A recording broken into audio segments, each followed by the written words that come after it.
흔히 말하는 의지의 자유를 다루는 것이 이 책의 목적은 아니다. 유감스럽게도 이 의지의 자유라는 개념은 철학적 필연성이라고 그 이름이 잘못 붙여진 학설과 반대되는 것으로 규정되고 있다. 이 책은 그보다는 시민의 자유 또는 사회적 자유를 중심 주제로 삼고 있다. 다시 말해 나는 이 책에서 사회가 개인을 상대로 정당하게 행사할 수 있는 권력의 성질과 그 한계를 살펴보고자 한다. 이 문제는 지금까지 그다지 제기되지 않았고 이를 둘러싼 이론적 차원의 토론은 더구나 없었다. 그러나 그 구체적인 모습을 아직 드러내지는 않았지만 이런 종류의 문제가 오늘날의 실천적 담론에 심대한 영향을 끼치고 있다. 그리고 머지않아 이것이 미래의 중요한 현안으로 부각될 가능성이 높다. 어떻게 보면 이런 문제는 오늘날 갑자기 생긴 것이 아니다. 아주 오래전부터 인간 사회를 뒤흔들던 것이다. 그러나 문명이 발전하고 인간의 삶이 진보를 거듭하면서 이 문제를 둘러싼 환경이 새롭게 바뀌고 있다. 따라서 다른 차원에서 좀 더 근본적인 접근을 시도해야 한다. 자유와 권력의 다툼은 역사가 시작된 까마득한 옛날부터 있어왔기 때문에 우리에게는 아주 익숙하다. 그리스와 로마 그리고 영국의 역사를 들여다보면 특히 그렇다. 그런데 과거에는 이런 다툼이 백성 또는 백성 가운데서도 일부 계급과 정부 사이에서 일어났다. 이때 자유는 정치 지배자의 압제에서 보호받는 것을 의미했다.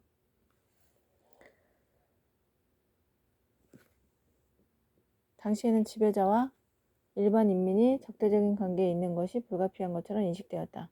이때는 한 사람이나 한 부족 또는 한 계급이 지배 권력을 장악했다. 이들은 세습 또는 정복을 통해 권력을 잡았는데 어떤 경우에도 피지배자들을 위해 권력을 행사하지 않았다. 그리고 권력의 포괄적 행사를 사전에 방지하기 위한 어떤 조치가 취해진다 하더라도 보통 사람들은 그들의 지배에 감히 도전할 생각을 하지 못했다. 아마 도전하고 싶어 하지도 않았을 것이다. 권력을 행사하는 것은 불가피한 일이었지만 동시에 대단히 위험한 결과를 낳을 수도 있었다.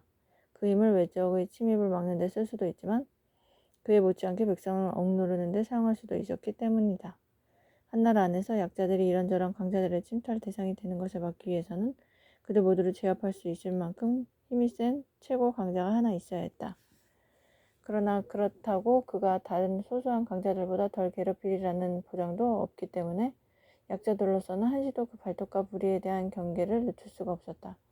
그래서 이를 걱정하는 사람들은 자기 나라를 온전히 지탱하기 위해 최고 권력자가 행사할 수 있는 힘의 한계를 규정하고자 했다. 그러면서 이렇게 권력에 대해 제한을 가하는 것을 바로 자유라고 불렀다.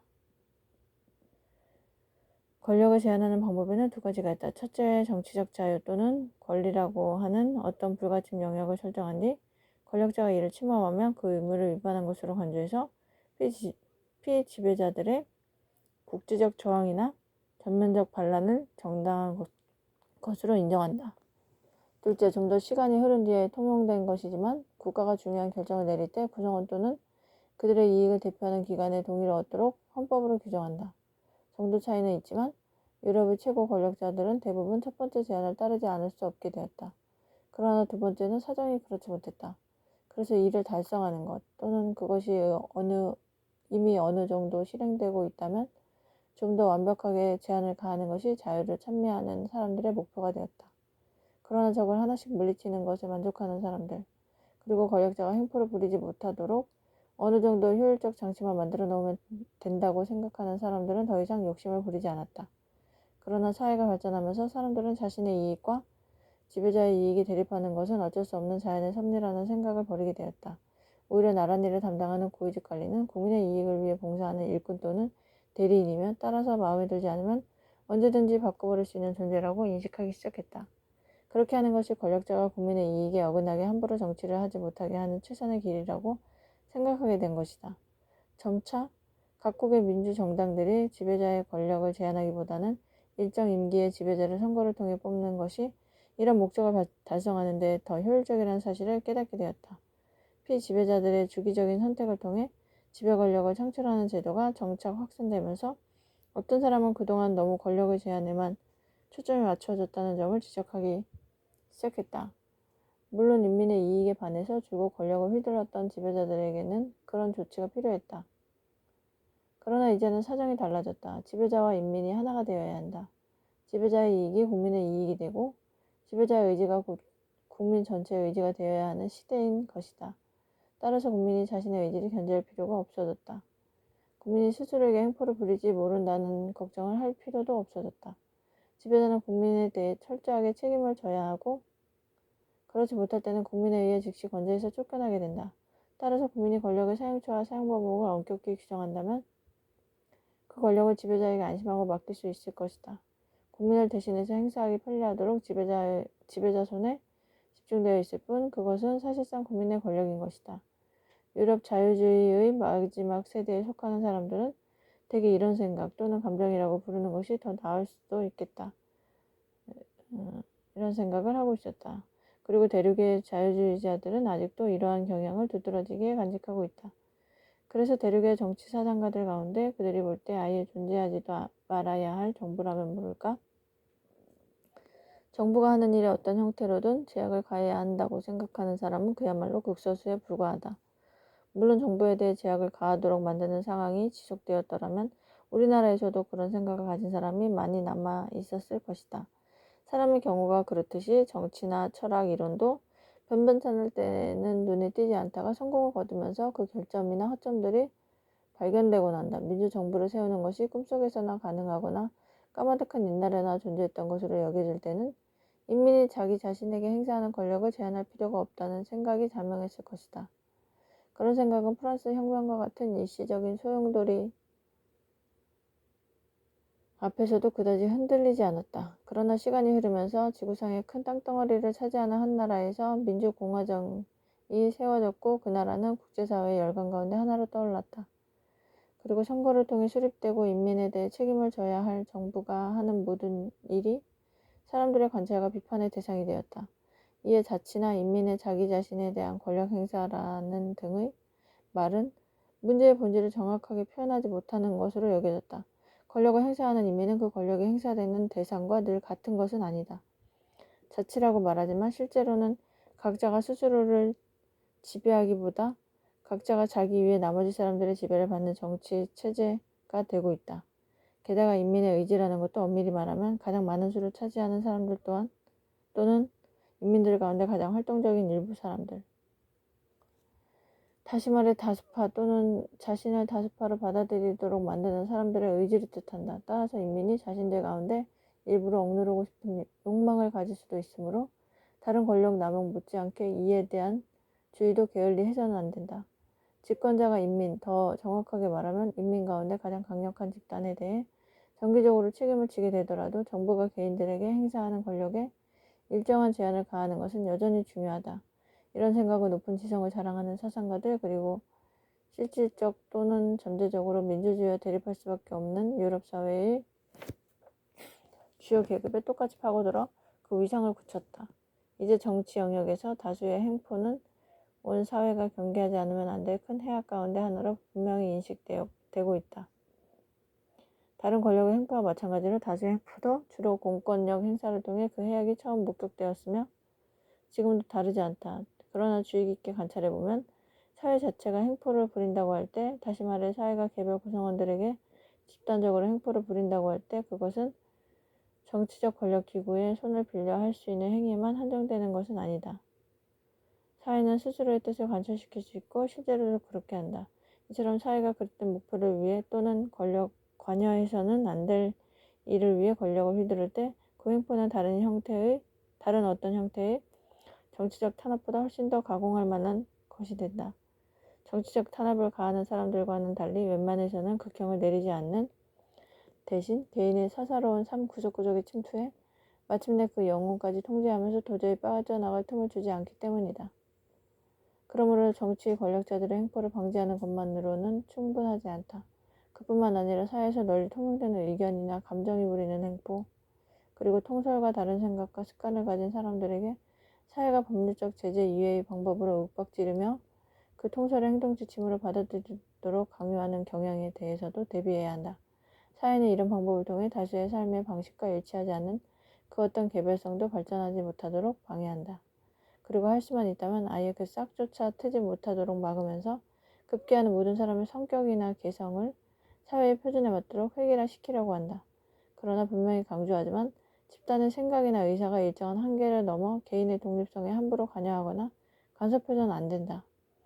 그런 한계를 명확히 하여 부당한 침해가 일어나지 않도록 하는 것은 인간다운 삶을 유지하는데 정치적 독재를 방지하는 건 못지않게 기묘하다. 원론적으로 보자면 이 명제의 의의를 제기하기가 어려울 것이다. 그러나 그 한계가 어디까지인지, 다시 말해 개인의 독립성과 사회의 통제 사이에서 적절한 접점을 어떻게 찾을 것인지 구체적으로 따져보면 해결해야 할 문제가 한둘이 아니다. 무엇이든지 누군가에게 가치가 있느냐 없느냐 여부는 다른 사람들의 행동에 제약을 가할 힘이 있느냐 없느냐에 달려 있다. 그러므로 일부 행동규칙은 우선 법에 따라 정해져야 한다. 그리고 법이 관여하기 어려운 그 외의 많은 일들은 사람들의 생각에 따라 결정되어야 한다. 어떤 것이 이런 규칙이 되어야 마땅한지는 우리 인간의 삶에서 가장 중요하게 탐구되어야 할 문제이다. 그러나 아주 명백한 몇몇 경고를 제외하면 이 문제의 정답을 찾기란 거의 불가능하다. 게다가 시대에 따라서 답이 항상 다르다. 서로 다른 두 사회가 같은 답을 낸 적이 거의 없다. 한 시대나 사회가 내린 결정이 때로 다른 시대나 다른 사회의 사람에게는 놀라워 보이기도 한다. 그러나 그런 결정을 내린 특정 시대, 특정 국가의 사람들은 다른 사람들도 오래전부터 늘 자신들과 똑같은 생각을 해왔다고 믿으며 이에 대해 추호도 의심하지 않는다. 그들은 자신이 확립한 규칙이 자명하며 누가 봐도 옳다고 여긴다. 거의 모든 사람들이 빠지기 쉬운 이런 착각은 관습이 빚어내는 가공할 만한 부작용 가운데 하나라고 할 수 있다. 사실 관습이라는 것은 속담 그대로 제2의 자연이다. 아니 더 정확하게 말하면 자연을 지속적으로 왜곡하고 있다. 관습은 사람들이 만들고 지켜온 행동규칙의 타당성에 대해 전혀 의심하지 못하도록 만드는 데 관습은 이성적인 토의 대상이 아니라는 일반적인 인식 때문에 이런 속성이 더욱 강화되고 있다. 사람들은 오래전부터 이것은 이성보다는 감정의 문제이며 따라서 이성은 필요하지 않다고 믿어왔다. 그리고 철학자 행세를 하고 싶어하는 사람들이 그와 같은 믿음을 더욱 부추겼다. 자신, 그리고 자신과 같은 생각을 하는 사람들이 타인에 대해 이렇게 저렇게 해주었으면 좋겠다고 바라는 그 감정이 각자의 행동을 규율하는 실제 원리가 된다. 실제 어느 누구도 자기가 원하는 것이 곧 자신의 판단 기준이 된다고 말하지는 않는다. 그러나 어떤 행동을 둘러싼 생각이 이성의 뒷받침을 받지 못한다면 그것은 특정 개인의 선호에 지나지 않는다.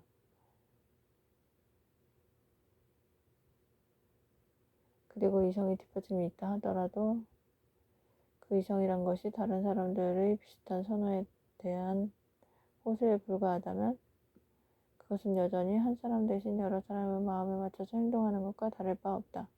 그러나 보통 사람의 경우 다른 사람들의 그런 선호가 도덕과 기호 또는 예의에 관한 자신의 관점을 세우는데 강력한 그리고 거의 유일한 근거가 된다. 그 사람이 믿는 종교의 교리도 이에 대해서는 분명한 지침을 주지 못한다. 어떻게 보면 그러한 선호가 종교의 교리를 해석하는 잣대가 되기도 한다. 그러므로 어떤 것이 칭찬받을 만하며 어떤 것이 비난받을 일인지에 관한 생각은 다양한 요인들의 영향을 받는다. 이들 요인은 다른 사람들이 어떻게 행동해주면 좋겠다는 본인의 바람에 영향을 미치는데 여타 문제에 대해 바라는 바를 결정하는 것이 많은 만큼이나 그 가지수가 다양하다. 경우에 따라서는 이성이나 편견이나 미신, 어떤 때는 사회적 호감 또는 정반대로 사회적 반감 또 어떤 때는 부러움이나 질투, 교만이나 오만 같은 것들이 그런 역할을 한다.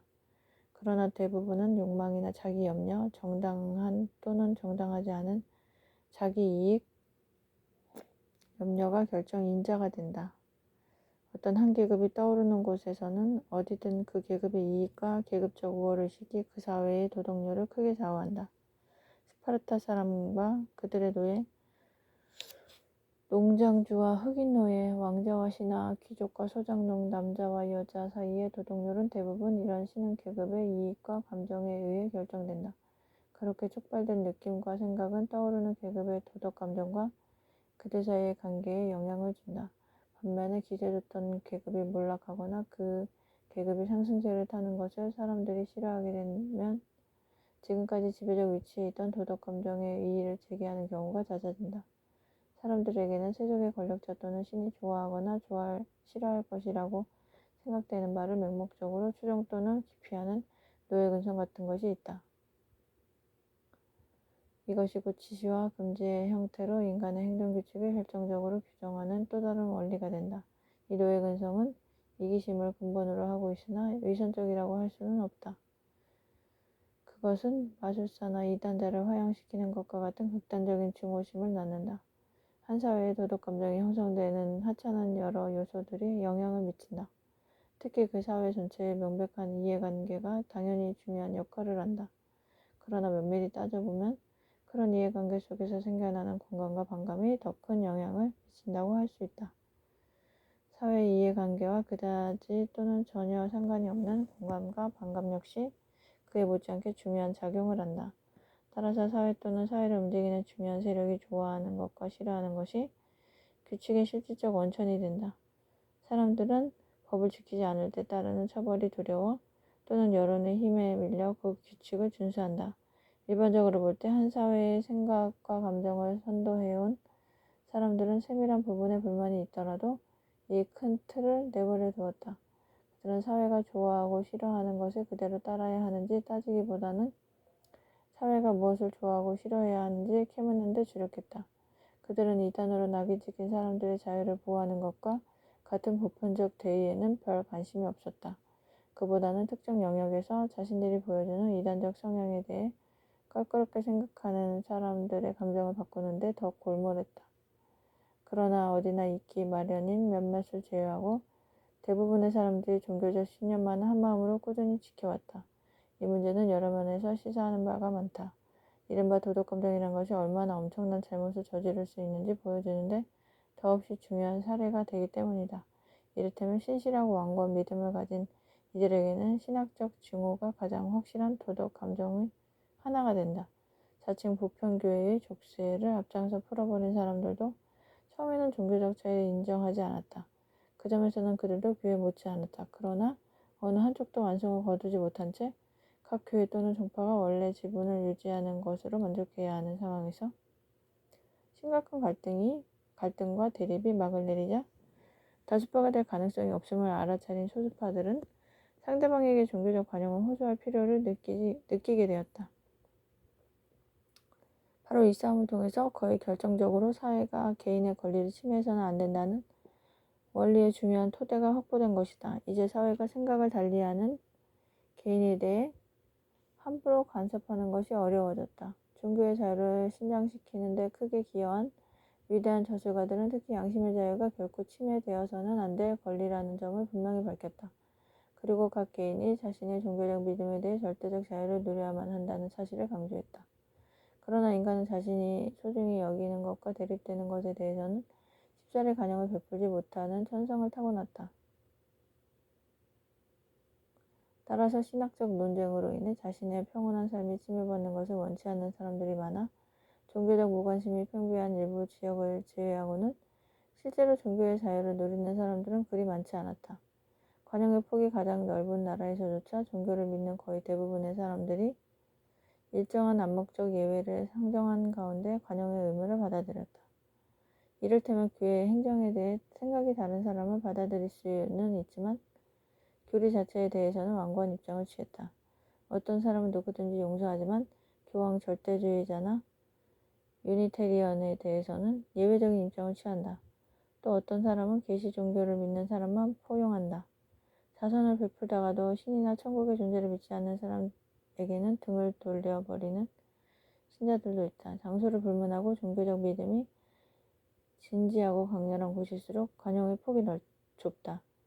영국에서는 독특한 정치사의 영향 때문에 여론의 구속력이 크지만 상대적으로 법의 간섭은 유럽의 어느 나라보다도 적은 편이다. 영국인들은 의회나 행정부가 개인의 사적 행동에 관여하는 것에 상당한 거부감을 가지고 있는데 이는 개인의 독립성을 지켜야 한다는 어떤 고귀한 뜻에서라기보다 정부가 일반 인민의 이익과 반대되는 세력을 대표한다는 오래된 통념에서 비롯한 것이다.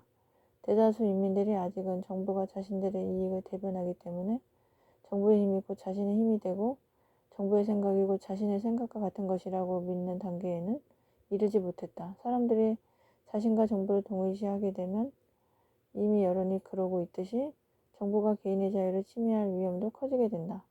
그러나 아직까지는 그동안 자유 영역으로 남아있던 개인의 사생활에 정부가 간섭하려 드는 그 어떤 시도에 대해서도 사람들의 거부감이 상당히 큰 편이다. 합법적이든 그렇지 않든 관계없이 사람들은 간섭 자체를 싫어하는 것이다. 사람들이 느끼는 그런 감정은 전체적으로 보면 옳고 타당한 것이지만 구체적인 사안에 따라 옳은 결과를 이끌어낼 가능성만큼이나 그릇된 결론에 이를 가능성도 있다. 사실 정부의 간섭이 옳은 것인지 아니면 잘못된 것인지 손쉽게 판단할 수 있는 공인된 원리는 존재하지 않는다. 그저 각자의 개인적인 기분에 따라 결정될 뿐이다. 어떤 사람들은 좋은 결과가 나올 듯 하든지 아니면 잘못된 것을 시정할 수 있을 것처럼 보이면 기꺼이 정부의 간섭을 촉구하기도 한다. 반면 어떤 사람들은 정부의 간섭을 받느니 웬만한 사회적 해악은 있는 그대로 감수하려 든다. 구체적인 사안에 따라 사람들의 생각이 각양각색인 것이다. 감정이나 기분이 다르고 정부의 개입이 필요한 이해관계에 대한 생각이 다르고 또 개입하는 경우라도 정부가 이를 어떻게 처리하면 좋은지에 대한 생각이 각각 다르다. 그러면서도 정부가 마땅히 해야 할 일이 무엇인지에 대해 일관된 소신을 보이는 경우는 거의 없다. 규칙이나 원칙 없이 일을 처리하다 보니 어느 쪽이 반드시 옳다고 말할 수 없게 된다. 옳을 때도 있고 틀릴 때도 있기 때문이다. 그러므로 정부의 간섭을 촉구하는 쪽이나 반대하는 쪽이나 잘못될 가능성이 있기는 마찬가지다. 나는 이 책에서 자유에 관한 아주 간단명료한 단 하나의 원리를 천명하고자 한다. 이를 통해 사회가 개인에 대해 강제나 통제, 법에 따른 물리적 제재 또는 여론의 힘을 통한 도덕적 강권을 통제를 가할 수 있는 경우를 최대한 엄격하게 규정하는 것이 이 책의 목적이다. 그 원리는 다음과 같다. 인간 사회에서 누구든 개인이든 집단이든 다른 사람의 행동의 자유를 침해할 수 있는 경우는 오직 한 가지, 자기 보호를 위해 필요할 때뿐이다. 다른 사람에게 해를 끼치는 것을 막기 위한 목적이라면 당사자의 의지에 반해 권력이 사용되는 것도 정당하다고 할 수 있다. 이 유일한 경우를 제외하고는 문명사회에서 구성원의 자유를 침해하는 그 어떤 권력의 행사도 정당화될 수 없다. 본인 자신의 물리적 또는 도덕적 이익을 위한다는 명목 아래 간섭하는 것도 일절 허용되지 않는다. 당사자에게 더 좋은 결과를 가져다 주거나 더 행복하게 만든다고 또는 다른 사람이 볼 때 그렇게 하는 것이 현명하거나 옳은 일이라는 이유에서 본인의 의사와 관계없이 무슨 일을 시키거나 금지시켜서는 안 된다. 이런 선한 목적에서라면 그 사람에게 충고하고 논리적으로 따지며 설득하면 된다. 그것도 아니면 간청할 수도 있다. 그러나 말을 듣지 않는다고 강제하거나 위협을 가해서는 안 된다. 그런 행동을 억지로라도 막지 않으면 다른 사람에게 나쁜 일을 하고 말 것이라는 분명한 근거가 없는 한 결코 개인의 자유를 침해해서는 안 되는 것이다. 다른 사람에게 영향을 주는 행위에 한해서만 사회가 간섭할 수 있다. 이에 반해 당사자에게만 영향을 미치는 행위에 대해서는 개인이 당연히 절대적인 자유를 누려야 한다. 자기 자신, 즉 자신의 몸이나 정신에 대해서는 각자가 주권자인 것이다. 이 원리가 정신적으로 성숙한 사람에게만 적용될 수 있다는 사실을 굳이 부연할 필요는 없을 것이다. 지금 우리가 법에서 성인으로 규정한 나이에 미치지 못하는 어린아이나 젊은이들을 대상으로 이야기하고 있는 것은 아니다. 아직 다른 사람의 보호를 받아야 할 처지에 있는 사람들은 외부의 위험 못지않게 자신의 행동에 따른 결과로부터도 보호받아야 마땅하다. 같은 이유에서 미개 사회에 사는 사람들도 이 대상에서 제외하는 것이 좋다. 왜냐하면 그런 사회에 사는 사람들은 아직 미성년자인 것으로 보아도 무방하기 때문이다. 역사의 초기 상태에서는 독자적인 발전을 가로막는 장애가 너무 커 그것을 극복할 방도를 찾는 것이 거의 불가능하다. 그래서 나라를 발전시키겠다는 의욕으로 충만한 지도자가 달리 방법이 없을 때 그 어떤 편법을 쓰더라도 탓할 수가 없는 것이다. 위계인들을 개명시킬 목적에서 그 목적을 실제 달성하는 데 적합한 수단을 쓴다면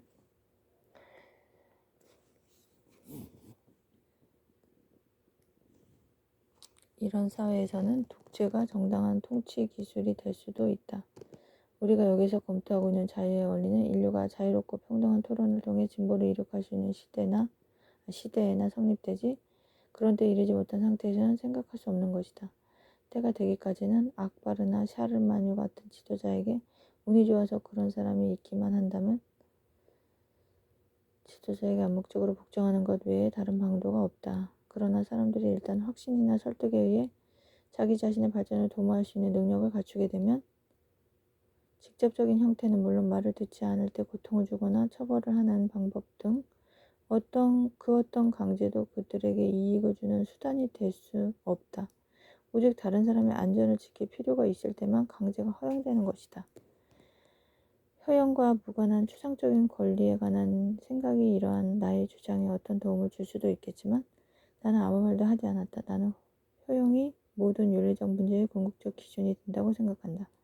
그러나 이 효용은 진보하는 존재인 인간의 항구적인 이익에 기반을 둔 가장 넓은 의미의 개념이어야 한다. 나는 이런 이익 개념 때문에 오직 다른 사람의 이익에 영향을 미치는 행위에 대해서만 외부의 힘이 개인의 자율성을 제한할 수 있다고 주장한다. 누군가 다른 사람에게 해가 되는 행동을 한다면 그 사람은 당연히 법에 따라 처벌을 받아야 한다. 적절한 법적 처벌이 어려울 때는 모든 사람으로부터 비난을 받아야 마땅하다. 그런가 하면 우리 모두는 다른 사람에게 도움이 되는 이런저런 일들, 이를테면 법적 증언이라든가 자신이 속한 사회의 이익을 위해 필요한 공동 방위나 공동 작업의 일정 부분을 감당하는 일 등을 해야 한다. 그리고 이웃을 위험에서 구해주고 자기 방어 능력이 없는 사람을 악용하지 못하게 간섭하는 등 자선의 손길을 내미는 일을 회피해서는 안 된다. 마땅히 해야 할 이런 일들을 하지 않는 개인에 대해 사회가 책임을 묻는 것은 당연하다. 또 살다 보면 어떤 행동을 하는 것은 물론이고 하지 않음으로써 남에게 피해를 줄 수도 있다. 어느 경우든 그 피해에 대해 책임을 질 수밖에 없다. 그러나 후자의 경우 훨씬 신중하게 그 책임을 물어야 한다. 누구든 다른 사람에게 피해를 주었을 때 그 일에 책임을 지는 것은 당연하다. 그러나 다른 사람이 피해를 입지 않도록 미리 막지 못했다고 책임을 추궁하는 것은 상대적으로 예외적인 일이 되지 않으면 안 된다. 하지만 세상에는 그런 예외를 정당화해주는 대단히 분명하고 심각한 경우가 숱하게 많다. 대외적으로 모든 개인은 자신이 하는 일에 이해관계를 가진 사람들에 대해 그리고 필요하다면 그들의 보호자인 사회에 대해 법적 책임을 져야 한다. 그러나 가끔 그런 책임을 지지 않아도 되는 때가 있다. 즉 사회가 간섭할 권리가 있지만 본인에게 맡겨두는 것이 훨씬 더 좋은 결과를 가져오거나 사회가 간섭하면 오히려 더 큰 해악을 빚을 위험이 있을 때는 저는 사정을 살펴서 가장 유익한 방향으로 결정 내리는 것이 바람직하다. 사회적 책임을 지지 않아도 되는 이런 경우에는 행위 당사자의 양심이 공법의 빈틈을 메워서 외부의 보호를 받을 수 없는 사람들의 이익을 지키는 데 최선을 다해야 한다. 다시 말해 이웃 사람들의 판단에 책임을 지지 않아도 되는 만큼 자신에게 더 엄격한 기준을 적용해야 하는 것이다. 그러나 개인이 아닌 사회가 아무런 이해관계를 가지고 있지 않거나 또는 가진다 하더라도 간접적인 이해관계일 뿐인 행동 영역이 있다. 즉 본인에게만 영향을 주는 어떤 사람의 삶과 행태에 대해 또는 다른 사람에게 영향을 주는 경우라도 그것이 그들의 자유롭고 자발적인 그리고 속임수가 아니라 동의와 참여 아래 일어난 것이라면 사회가 관여해서는 안 된다. 여기에서 단지 본인에게만이라고 말하는 것은 어떤 행위가 나는 최초의 직접적인 결과를 염두에 둔 것이다. 왜냐하면 그 사람에게 영향을 주는 것은 무엇이든 본인을 통해 다른 사람들에게도 영향을 줄 수 있기 때문이다. 이런 우연한 기회를 통해 생긴 결과에 대해서는 따로 고려해야 할 것이다. 지금까지 말한 이런 것들이 인간 자유의 기본 영역이 된다. 자유의 기본 영역으로 다음에 셋을 생각할 수 있다. 첫째, 내면적 의식의 영역이 있다.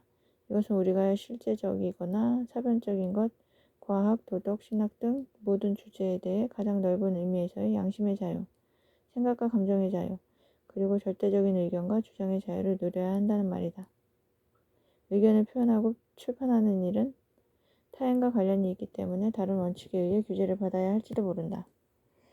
그러나 이것도 생각의 자유만큼이나 중요하고 또 생각의 자유를 보호해야 하는 것과 똑같은 이유에서 보호되어야 하므로 이 둘을 떼어놓는 것은 실질적으로는 어렵다. 둘째, 사람들은 자신의 기호를 즐기고 자기가 희망하는 것을 추구할 자유를 지녀야 한다. 각각의 개성에 맞게 자기 삶을 설계하고 자기 좋은 대로 살아갈 자유를 누려야 한다. 이러한 일이 남에게 해를 주지 않는 한 설령 다른 사람의 눈에 어리석거나 잘못되거나 또는 틀린 것으로 보일지라도 그런 이유를 내세워 간섭해서는 안 된다.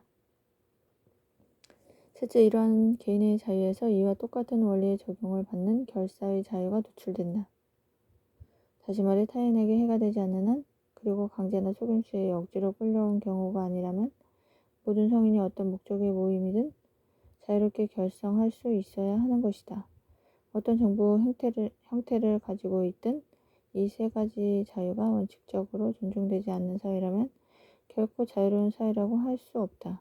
이런 자유를 절대적으로 무조건적으로 누릴 수 있어야 완벽하게 자유로운 사회라고 할 수 있는 것이다. 자유 가운데서도 가장 소중하고 또 유일하게 자유라는 이름으로 불릴 수 있는 것은 다른 사람의 자유를 박탈하거나 자유를 얻기 위한 노력을 방해하지 않는 한 각자 자신이 원하는 대로 자신의 삶을 꾸려나가는 자유이다.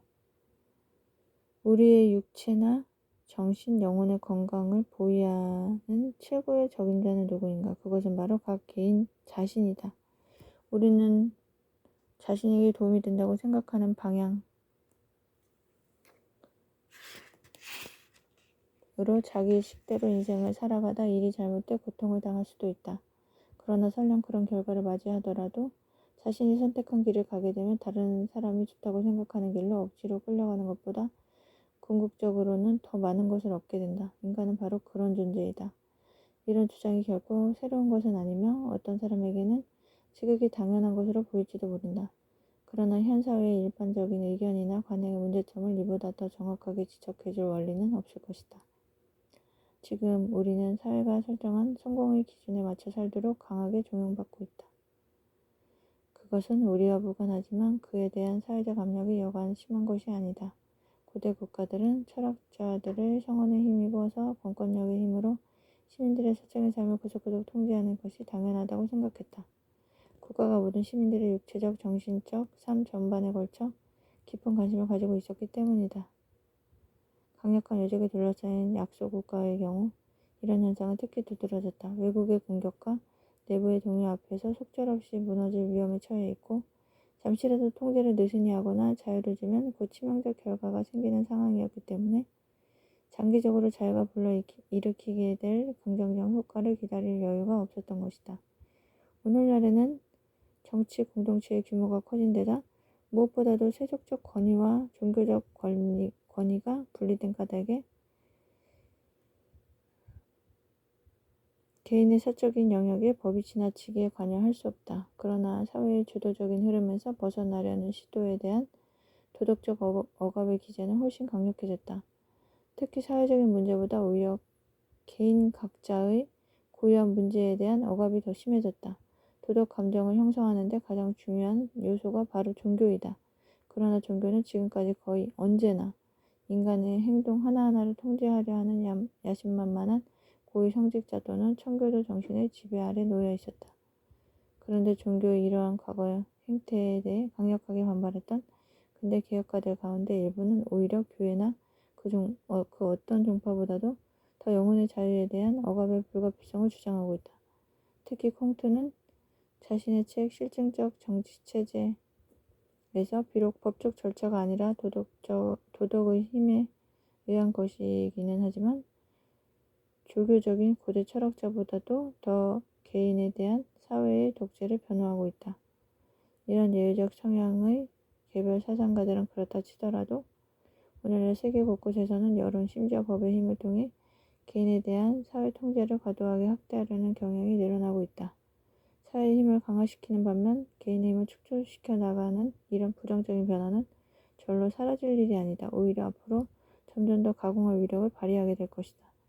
우연하게 인간의 본성이 되어버린 최선의 감정과 최악의 감정 가운데 일부가 다른 사람들에게 권력자의 위치에서 또는 이웃 동료로서 자기 생각과 성향을 하나의 행동 지침으로 받아들이도록 강요하고 있다. 이러한 경향은 워낙 강해서 인간 감정의 힘이 줄어들면 모를까 그것을 막을 도리가 없다. 불행하게도 그 힘은 줄어들지 않고 오히려 더 커지고 있다. 따라서 이런 불행을 미연에 방지하기 위한 인간의 도덕적 혁신이 일어나지 않는 한 오늘날 세상 돌아가는 상황에 비춰볼 때 사태는 점점 더 악화되고 말 것이다. 이 책에서 주장하는 바를 효과적으로 전개하자면 적극적이지는 않지만 그래도 어느 측면에서는 많은 사람들이 공감하는 하나의 항목에 집중하는 것이 전체적으로 한꺼번에 펼쳐지는 것보다 더 나을 것 같다. 그것은 바로 생각의 자유이다. 이 생각의 자유와 말하고 쓰는 자유를 분리하는 것은 불가능하다. 그들은 밀접하게 관련되어 있기 때문이다.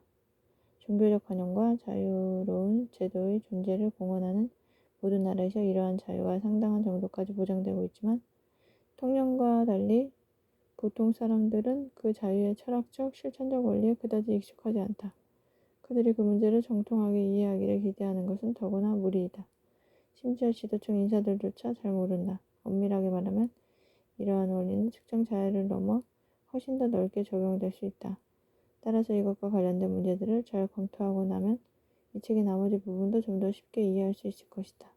지금부터 내가 말하고자 하는 것에 대해 이미 잘 알고 있는 사람들은 지난 300년 동안 끊임없이 논의되어 온 주제에 대해 새삼스럽게 사족을 하나 더 붙이는 것을 용서해 주기 바란다.